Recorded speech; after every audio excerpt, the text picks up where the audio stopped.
Good evening and welcome to Tucker Carlson Tonight. The promise of a meritocratic society is that the most capable people will rise to the positions of the greatest authority. In a meritocracy, for example, you would hire heart surgeons because they're good at heart surgery, not because of how they look or who their parents are. A meritocracy is the only fair way to run a society, and fairness matters to people, always, everywhere. Plus, it works well. Fewer people die on the operating table when you do it that way. For generations, this is how American society ran. If you were smart and you worked hard, you could compete on pretty much equal footing against anyone else in America. They tell you that was never true, but it was true. It was called the American dream. People moved here from all over the world to partake in that system. But there was a political problem with it. If you've got a meritocratic society, it's pretty hard to play race politics because race plays no role in advancement. Individual initiative is what matters. Group interests are irrelevant in a meritocracy. Now, that may sound idyllic to you. It may sound like the kind of country you'd want to live in. But for the Democratic Party, it was a disaster. How do you get your voters to the polls if they're not racially aggrieved? It's hard. So at the tail end of the civil rights movement, after all the legislation guaranteeing equality under the law had already been passed, Democrats introduced a new concept. They called it affirmative action. The idea was to punish or reward Americans based on the color of their skin. Ironically, this was precisely the evil practice that the civil rights movement was designed to abolish. Racial discrimination was unequivocally wrong. That was the whole point of the skirmish on the Edmund Pettus Bridge and the March on Washington. Oh, but no, said Democrats, slyly repainting the slogans on the barn. Actually, racial discrimination can be good. It all depends on who's being discriminated against. That was their argument. That is still their argument more than 50 years later. But even now, after all of this time, most people, if you explain it clearly, don't really buy it. Wait, I can't have a job or get into college or get a federal contract because I was born with the wrong skin color? That sounds wrong. And of course, they're right. Affirmative action is wrong. It's totally immoral. It's completely unfair. And now, for the first time in years, the Democratic Party is being forced to defend it in public. The Supreme Court is now considering a case about affirmative action in college admissions, at Harvard specifically. Because they understand that their power depends on maintaining the racial spoil system they created, Democrats are defending the indefensible with maximum ferocity. Unfortunately for them, it's not that easy to do. Affirmative action is not only the very definition of racism, it's also highly embarrassing in its particulars. The closer you get to it, the more embarrassing it is. When you elevate people on the basis of their appearance, you tend not to get very impressive people. Why would you? Unless you're buying sunscreen, skin tone is a totally irrelevant criterion. Supreme Court Justice Sonia Sotomayor unwittingly made that point today. Sotomayor openly concedes that she got her job because of affirmative action. She was completely and demonstrably unqualified for the position. Obama chose her because of the way she looked. Now, that may sound deranged, but it actually happened. No one disputes it. Today, we saw the consequences of this. During oral arguments, Sotomayor made a mistake that no first-year law student would ever make. She repeatedly confused the terms de facto and de jure. Now, if you're a lawyer, that is an inconceivable mistake. It's like your local service station confusing gasoline with diesel fuel.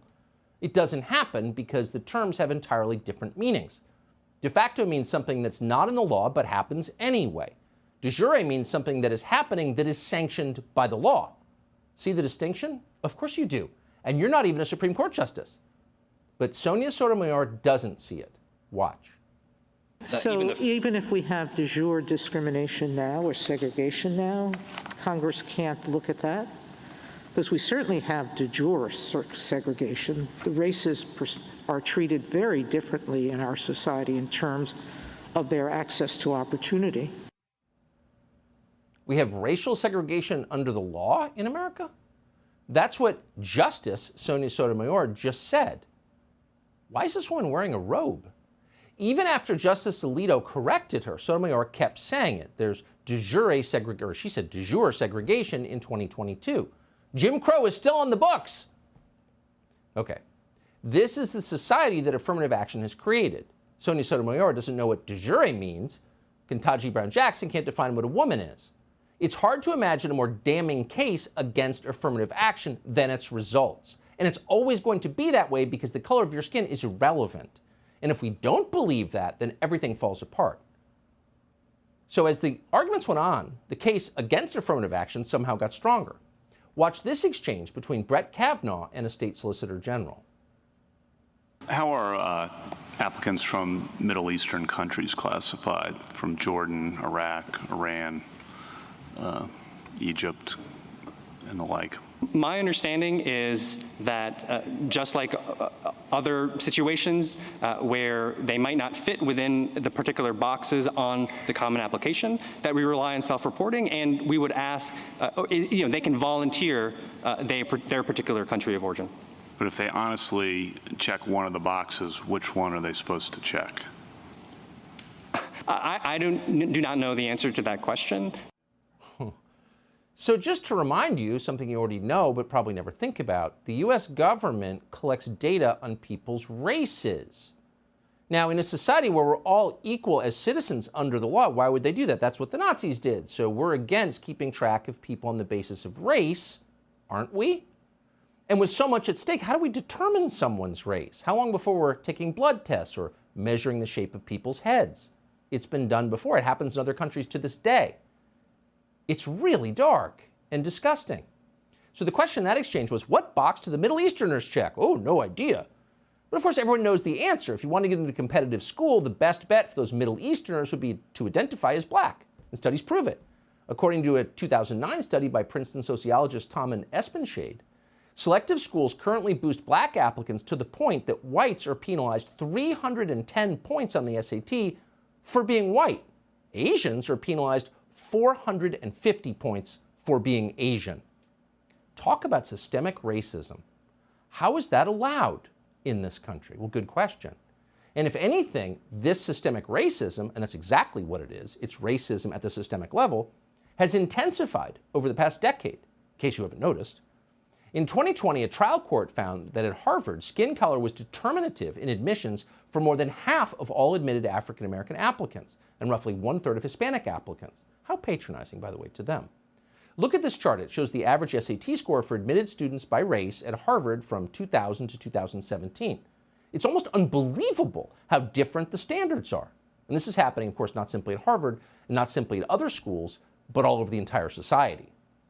A few years ago, a senior fellow at AEI called Mark Perry found that black and Hispanic students were heavily favored for admission into medical schools. Black students who had below average test scores were 7 times more likely to be accepted into medical school compared to white students with similar below average scores. And they were 9 times more likely when compared to Asian students with similar scores. That's medical school. In the end, you will have bad doctors, not because African American students make bad doctors, but because the process of picking people on the basis of irrelevant criteria, like their skin tone, is insane. It has nothing to do with medicine at all. In fact, the practice itself discredits the medical schools that engage in it because it's so anti-science. This should make you uneasy. But wait, it gets worse. Here's an exchange from today. Clarence Thomas asked the Solicitor General what the educational benefits of affirmative action might be. Here's the response. So the most concrete possible scenario is stock trading. And there are studies that find that racially diverse groups of people making trading decisions perform at a higher level, make more efficient trading decisions. And the mechanism there is that it reduces groupthink and people have longer and more sustained disagreement, and that leads to a more efficient outcome. Well, I guess I don't put much stock in that because I've heard similar arguments in favor of segregation too. So, racial quotas decrease groupthink and allow for a diversity of viewpoint? Really, you live in a society that's defined by racial quotas. Is there more or less groupthink than there was when you were a kid? Is there a greater or smaller diversity of views than there used to be? It's insane. But the point is, to Clarence Thomas, it sounded very familiar. Quote, I've heard similar arguments in favor of segregation too, said Thomas, who grew up under Jim Crow in Georgia. Not surprising, because all racist arguments sound the same because fundamentally they are the same. Give me this because of how I was born. It was wrong then, it's every bit as wrong now. The difference is we no longer acknowledge the victims of it, and most are too ashamed to say a word, but millions of them exist by definition. There are people like Caitlin Younger, who's a middle-class white girl from Texas with no family connections or special advantages. All she had was hard work and intelligence. She scored a near-perfect 1550 on the SAT. Apparently, she thought the system was fair enough to acknowledge her achievement. She was told, work hard, do the right thing, and you'll be rewarded. Oh, but she wasn't, and we know why. She was turned down from every selective college she applied to because of her skin color.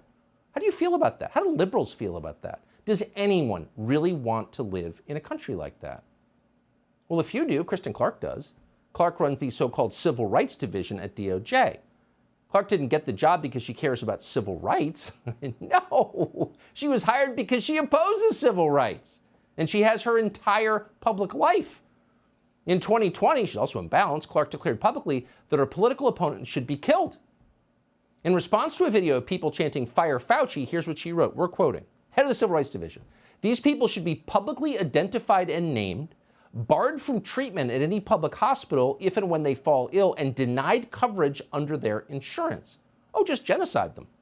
Okay, that was her solution.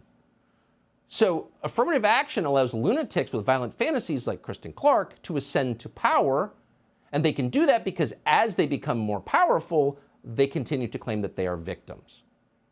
But they're not victims. Kristen Clark went to private school before she went to college. Of course, she's a product of privilege. What's interesting is that even as they tell you that affirmative action is our single most important social policy, you're not allowed to single out any individual person who's benefited from it. Oh, it's great, but you can't say you got your job because of it. And of course, it's totally not allowed to point out that people like Kristen Clark are unqualified for the jobs they hold. It's an insult to protected groups. But how are those protected groups doing? Are they benefiting from generations of affirmative action? Oh, no, they're not. The kids of doctors are benefiting from affirmative action. And we know that. SAT results for black high school students are still abysmal. No one's helping them. 25% of Asian high schoolers in Michigan, for example, scored above a 1400 last year in the SAT. What percentage of black kids did? 0. So how are they being helped? Well, they're not being helped. Again, the children of nonprofit executives and doctors and network news anchors and Barack Obama, they're all benefiting. But the people who need it are getting no benefit whatsoever. In fact, they're being completely ignored. This is nonsensical, it's immoral, and it's ridiculous. And so, not surprisingly, the arguments we're hearing in favor of it today. According to Scientific American, for example, science compels a racial spoil system. This is real. Quote, "The Supreme Court could destroy affirmative action in higher education, and STEM professionals, science, must stand against the white supremacy and scientific racism that fuels arguments against it." So you're a white supremacist if you're against racial discrimination. Okay. Now, in a normal world, you would just dismiss that out of hand because it's deranged. It's the opposite of the truth. You are not a racist for arguing on behalf of a colorblind society. You are a good person arguing against bad people. In fact, arguing against racists. But they've inverted that and successfully cowed people into silence. So Joe Biden's Solicitor General, the former Miss Idaho he hired, argued today that affirmative action is somehow vital for national security too. Watch. Our armed forces know from hard experience that when we do not have a diverse officer corps that is broadly reflective of a diverse fighting force, our strength and cohesion and military readiness suffer. So it is a critical national security imperative to attain diversity within the officer corps. And at present, it's not possible to achieve that diversity without race-conscious admissions, including at the nation's service academies. The military experience confirms what this court recognized in Grutter, that in a society where race unfortunately still matters in countless ways, achieving diversity can sometimes require conscious acts by our leading educational institutions. Okay, so does she know anything about the subject, Miss Idaho? Do you? No, she doesn't.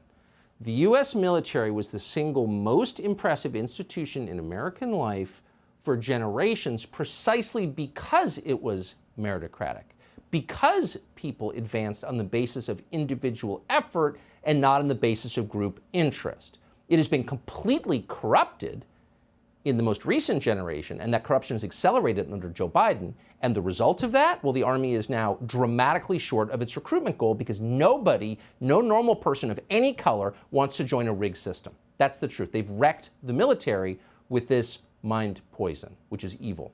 It was evil when it was practiced in the South 60 years